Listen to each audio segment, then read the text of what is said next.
program is provided by an independent producer solely responsible for its content. The opinions expressed do not necessarily represent the views of this station, its staff, board of directors, or underwriters.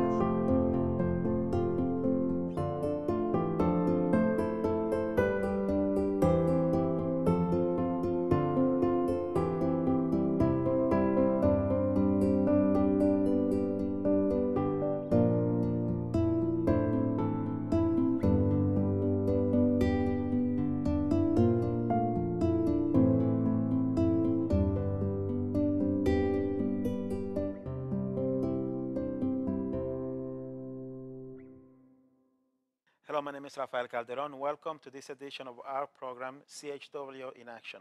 CHW stands for Community Health Worker because I'm a community health worker, and in action because I'm always in action to bring information and health education to the community of Nashua. And for now for 3 weeks, I've been trying to get on that show this lovely lady, Becky. She's a lovely photographer. She's working a very, very interesting book. It's a very culturally diverse book, and I want to share her work with the whole community because it's something that really needs to be admired. So let me introduce you to Becky. Becky, how are you? Very well, and thank you, Rafael, for inviting me here. This is very exciting, and I'm glad to have the opportunity to talk about my project and about the book. Thank you, thank you. Now, tell us, I know a little bit about you, but for the audience, tell us who you are and how you became a photographer. Well, I have had photography in my life since I don't know how long, forever. My father was a very good amateur photographer, and I remember spending hours with him when I was very young in the dark room, and just the whole magic of bringing a photograph out of the developer and seeing it take shape and take form, and I always loved that. But I didn't particularly like the chemicals, so I was very glad when digital came around. I spent a good part of my life as a wildlife research ecologist with the federal government, but I always had a camera around my neck. And then I spent a few years as communications director with the American Red Cross, and again, the camera was always around my neck. So when I left the Red Cross job, I decided I really wanted to learn more about photography. So it was probably late 2011, and I enrolled in the certificate program for photography at the New Hampshire Institute of Art. And that's a program in Manchester. They have a very good photography program. Nice. And so I spent 2 years working on that. And as I was working on it, I realized I needed what we call a body of work, which is a collection of photographs that make sense altogether. Photographs that have kind of a theme about them. And so I was trying to come up with an idea of what I might do for that. Right about that time, there was some very terrible, hateful graffiti that was written on the sides of 4 homes, 4 refugee homes in Concord, and I happened to live in Concord, and I was incensed by this and very, very upset. I felt this was certainly no way to treat people that had come very often from difficult situations to join our communities, and here we were treating them with this hateful graffiti. So I was very angry about that and decided at that point that I would use my camera and my project needs for the Institute of Art as an opportunity to show a different way, to celebrate the lives and the expertise that new Americans bring to our communities. Thank you so much. Because, you know, I'm a new American. Well, I'm an old new American. Old new American. I've been here for a while. Yeah. But one appreciates when you come into a community and you see someone like you that cares, that wants to show the positive side of coming into a new environment. So I thank you for doing that. Well, that's good to hear, and that's one of the things I love about my project, is that I have the opportunity to be a bridge between communities. And that's the way I like to think of this, that this is, while the project and the book are things that I have done, I'm really only a bridge that is bringing together communities that very often don't have a chance to be together. The U.S. Census says that New Hampshire is 92% white. And so this means that a lot of the general public in New Hampshire haven't had the opportunity to experience the kind of diversity that I see. So sometimes I feel like I'm in a whole nother world. You know, I'm in this sort of different universe, this alternate universe of New Hampshire, and I love it. Nice. It's enriched my life, and I like being able to bring that through my photographs and exhibits and the talks that I do, and now this book, the opportunity to bring that life and that beauty to the general public of New Hampshire and say, these are our new American neighbors. They're beautiful, they're talented, they're welcoming, and we should be welcoming them too and including them in our communities. Beautiful. Beautiful. And speaking of beautiful, this lovely book Yeah? that you put together, tell us about it. Yes. This book is called Different Roots, Common Dreams, New Hampshire's Cultural Diversity. And I think the title is very, very reflective of the whole project. That the whole point of the project is to say, yes, we are different. We have different skin colors. We have different cultural backgrounds. We may have different religions. And yet we all have the same dreams to have a family that is safe, children that get good education and can grow up and have good futures, jobs that support our families, the freedom to practice our tradition and our faith traditions and our religions, and yet also the opportunities to learn new skills. So, you know, that's the point of this. We are different, but we do have common dreams. And that is, in fact, what I have found amongst these families. That there's so many times when I say, oh, yes, that's something that's very similar to what goes on in my culture, or that's something very different. And as a result, I said earlier that it's enriched my life by doing this project. And that's one of the ways that it does enrich it, in that I have the opportunity to see some of the differences that people from other cultures bring to our communities. And it gives me a chance to reflect on my culture and my tradition or my religion and say, well, here's a place where we're different, but look over here, here's a place where we're very similar. And it sharpens the focus of my own culture and my own religion. A good example of this is the citizenship training that I have watched people go through.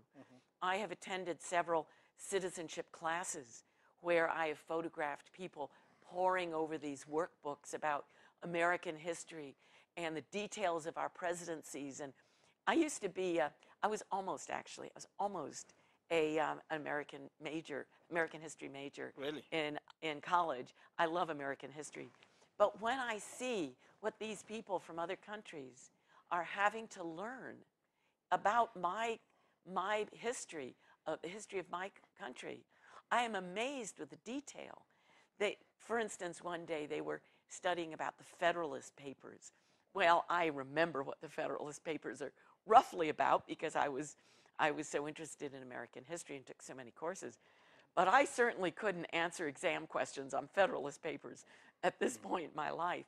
And yet here there were people of all ages, including some quite elderly people from other countries that were learning about Federalist Papers and details of Woodrow Wilson's presidency and all these things that have long since left my memory.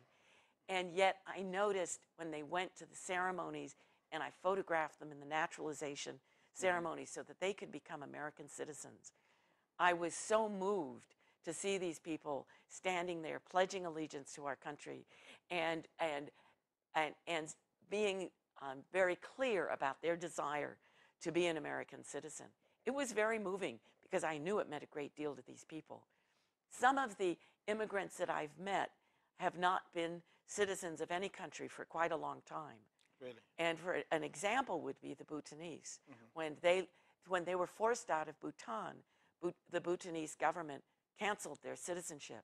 And then they spent sometimes up to 25 years in camps in Nepal. And while Nepal allowed them to be in these camps, they didn't give them citizenship. And then when these people have finally come to the United States, they've had to wait 5 years in this country to be able to go through the naturalization process.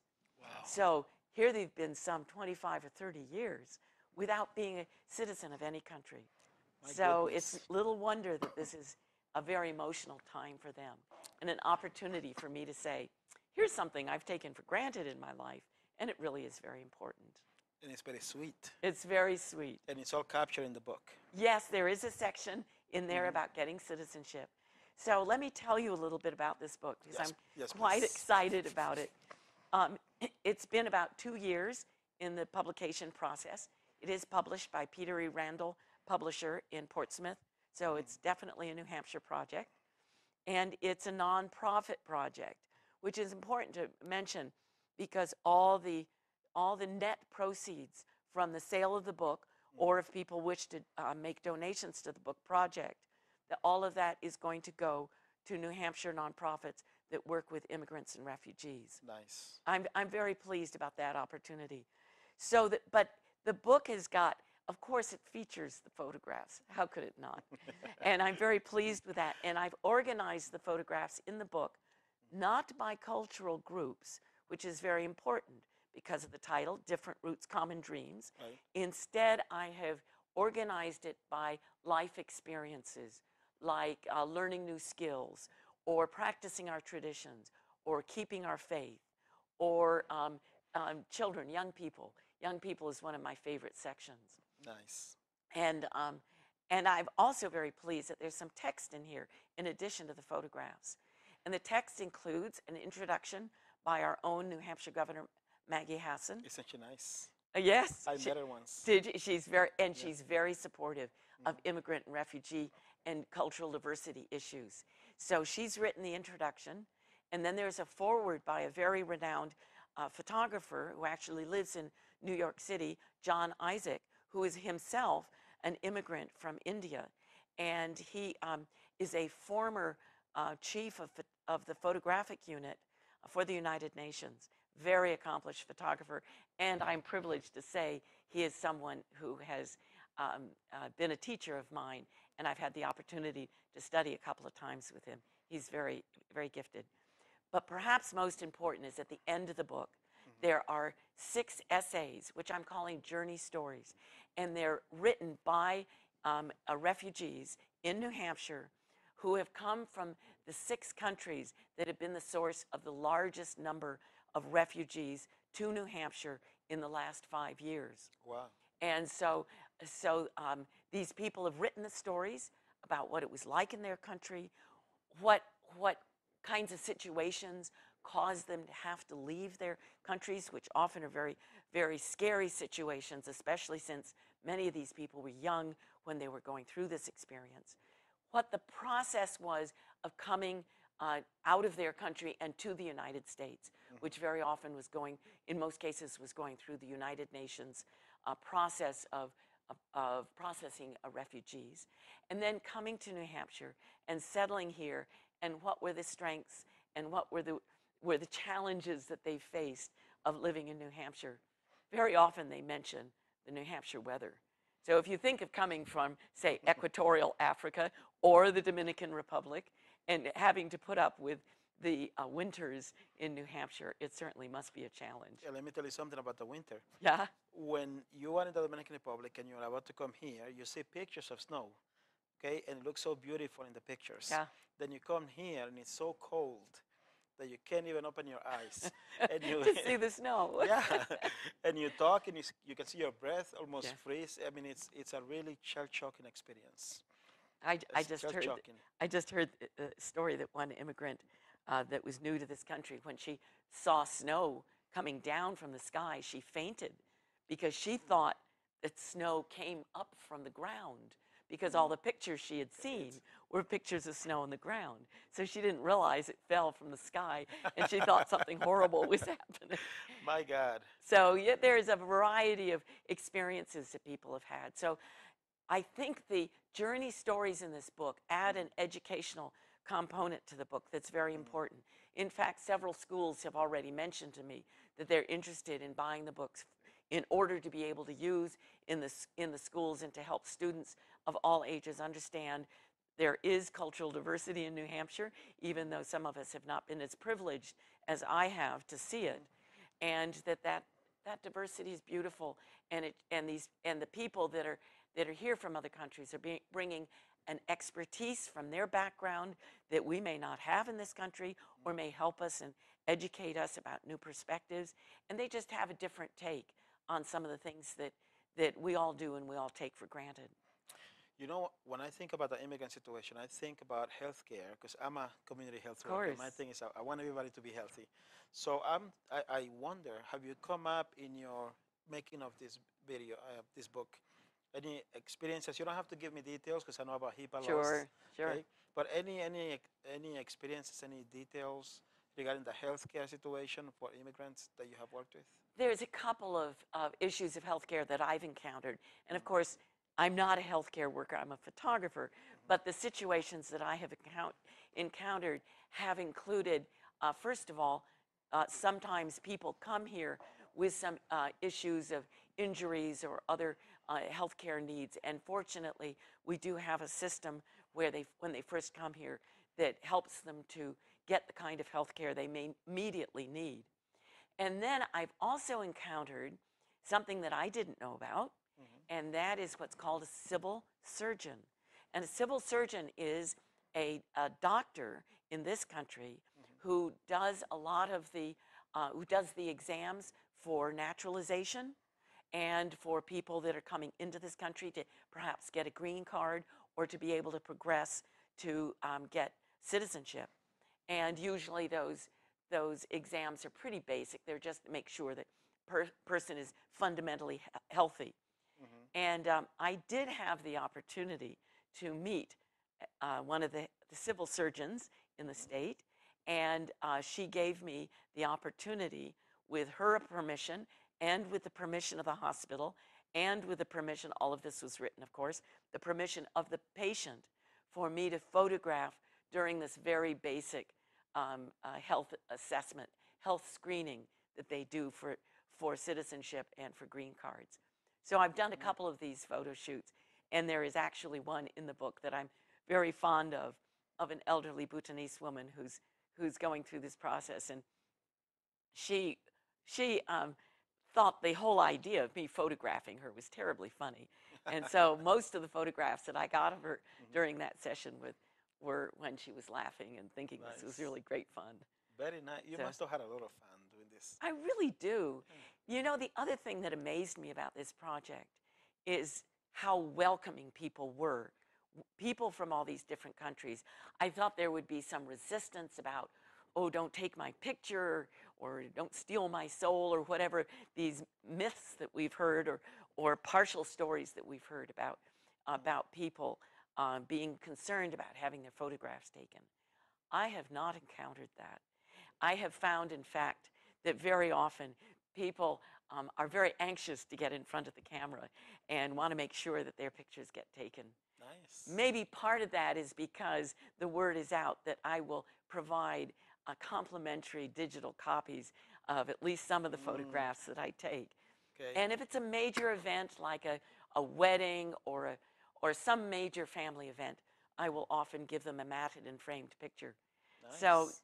I get great pleasure out of going into homes of immigrants and refugees, especially in the Concord and Manchester and Nashua area, and seeing photographs that I've taken.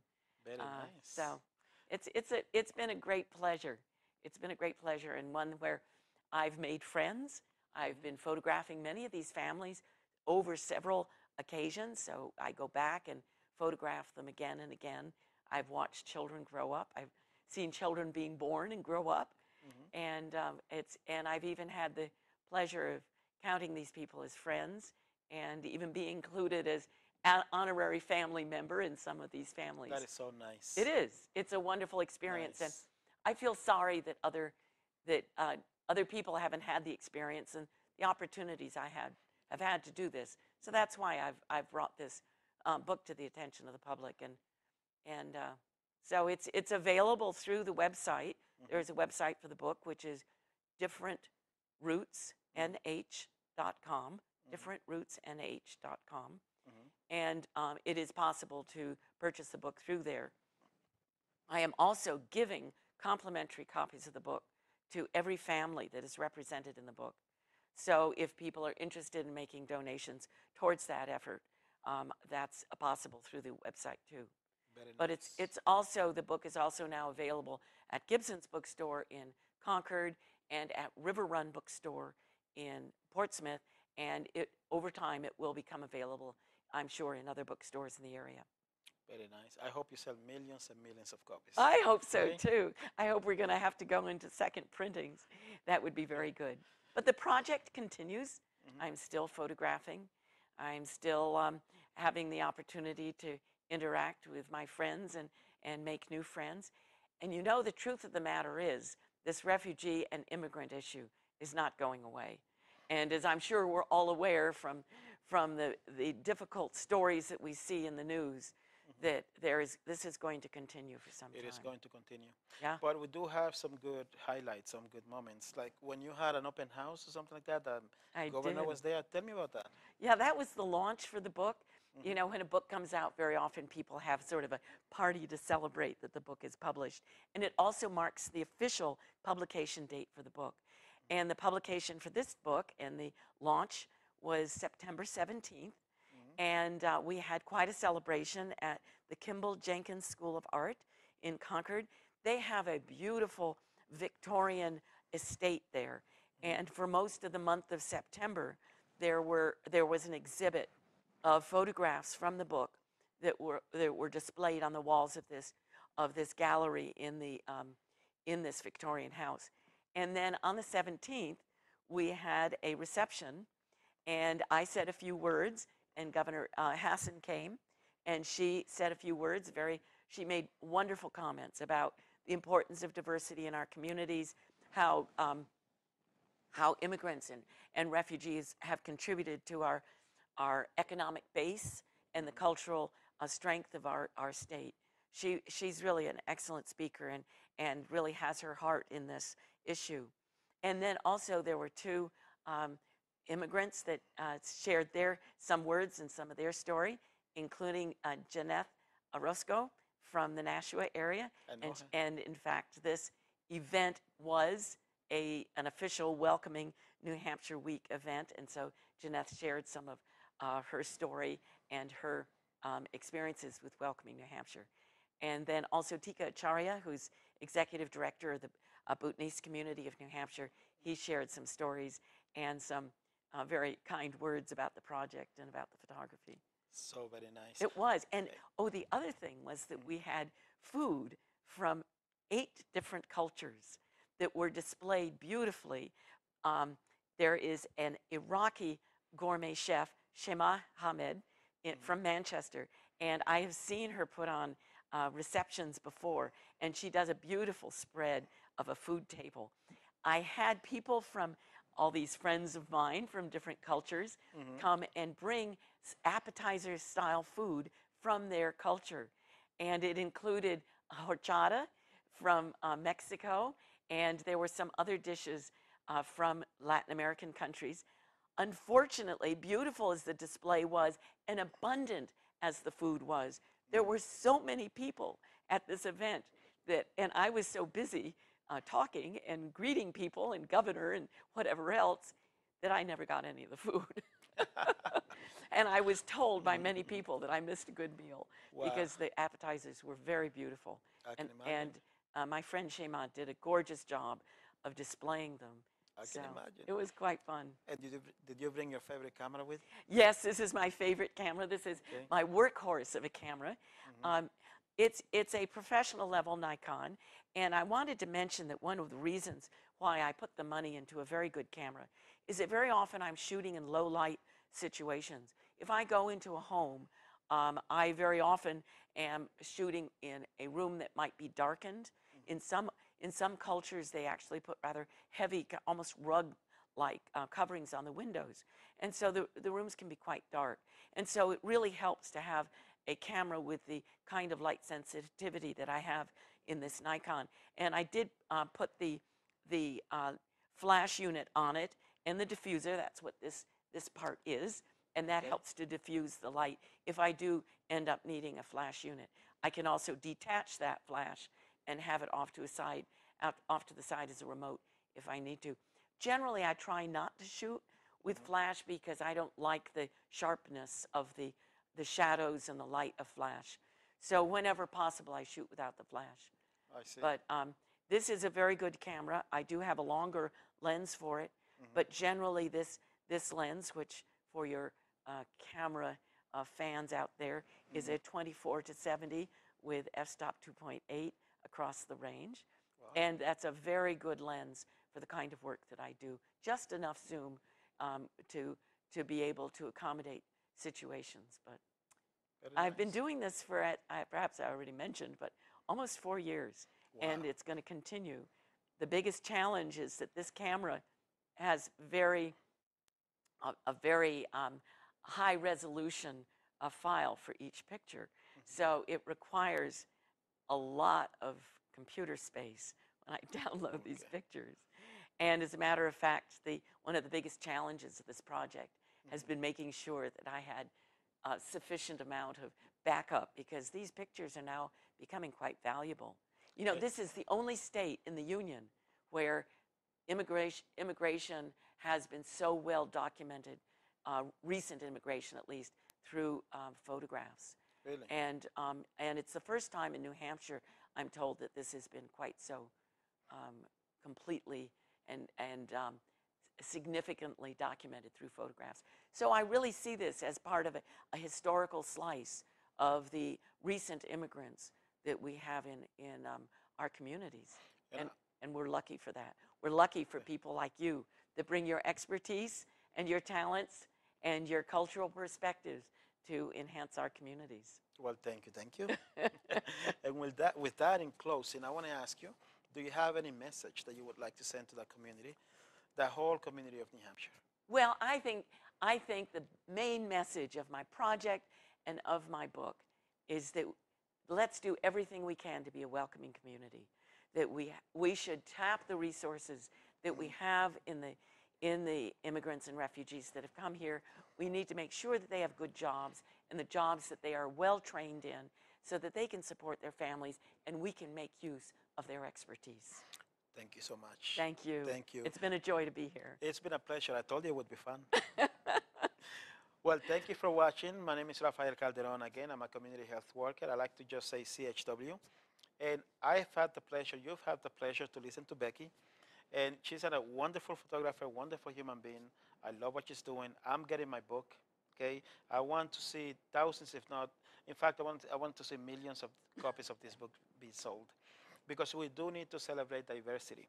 When we come together, we can do more, we can achieve more. It's a beautiful thing when you see people from different areas, different cultures, different ethnicities coming together and making things better because we're adding value. We're making things more interesting. So to me, it's a privilege and it's been an honor to have Becky here. And I thank you for your time. And as always, please stay healthy. God bless you. Good night.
The following program was provided by an independent producer solely responsible for its content. The opinions expressed do not necessarily represent the views of this station, its staff, board of directors, or underwriters.